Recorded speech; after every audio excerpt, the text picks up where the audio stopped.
They didn't even look back. The sliding glass doors hissed shut behind them, their footsteps swallowed by the hallway.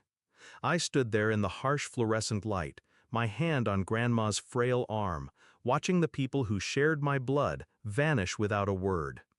She asked where they went. I told her they'd be back. We both knew it was a lie. 7 years. 7 winters of pushing her wheelchair through narrow corridors, feeding her when her hands trembled, reading her the same worn Bible passages she loved. 7 birthdays where the only candlelight came from me. And 7 years without a single call from them, not even when she slipped deeper into the fog of her final days. The day she died, the hospital room felt too quiet. No beeping, no soft rasp of her breathing.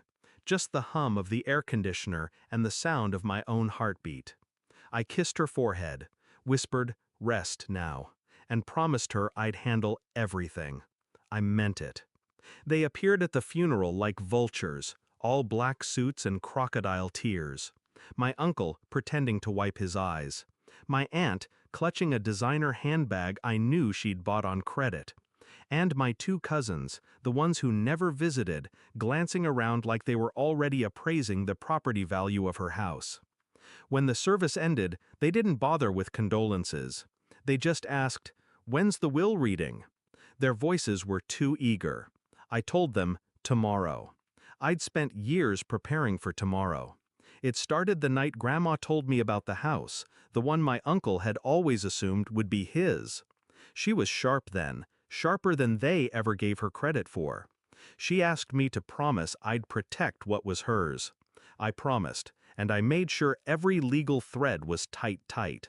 Power of attorney, transfer of title, trust funds locked with conditions only I could fulfill. Every move was clean, documented, irreversible. I never told them a word. Let them think neglect had no price. The lawyer's office was warm, cozy even, but the air felt heavy when they walked in. They sat across from me, pretending patience. I kept my face calm, my hands folded in my lap. Mr. Harrington, our family lawyer for 2 decades, adjusted his glasses and opened the folder. Per the instructions of the late Mrs. Margaret Lewis, he paused. I saw my uncle lean forward. The entirety of her estate, including all properties, bank accounts, and personal assets, is to be transferred to her sole caregiver, her granddaughter, Emily. Silence.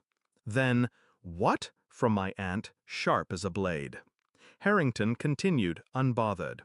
"It is further noted that her surviving relatives are to receive," he glanced at me, I nodded, "a $1 each as a token." My cousins laughed, at first. Then the reality sank in. They turned on me like cornered animals. My uncle slammed a hand on the table. "You tricked her!" "No," I said evenly. "I stayed. You didn't." I didn't raise my voice, didn't need to. Every word was a mirror they couldn't look into. "You think you can just take everything?" my aunt hissed. "I didn't," I said. "She gave it. Years ago." That's when Harrington slid over the notarized dates, the video recording of Grandma reading her will with her own steady voice. Their protests died in their throats. Watching their faces was better than I'd imagined.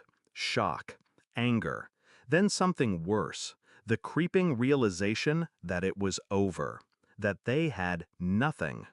I stood, smoothing my coat. Grandma wanted her things cared for. Not sold, not pawned. Cared for. I let that hang in the air. And you made sure you wouldn't be the ones doing it. No one spoke as I walked out. Outside, the air was cold but clean. I thought of Grandma, the way she'd smile when I made her tea, the way she'd squeeze my hand even when she couldn't form words anymore. Justice didn't bring her back, but it honored her. And as for them, well, they'll remember the will reading for the rest of their lives. They'll remember the moment they realized they'd abandoned more than just a woman in a hospital bed. They'd abandoned their future. I didn't take revenge in rage. I took it in silence, one signature at a time, and in the end, that silence was the loudest thing they'd ever heard.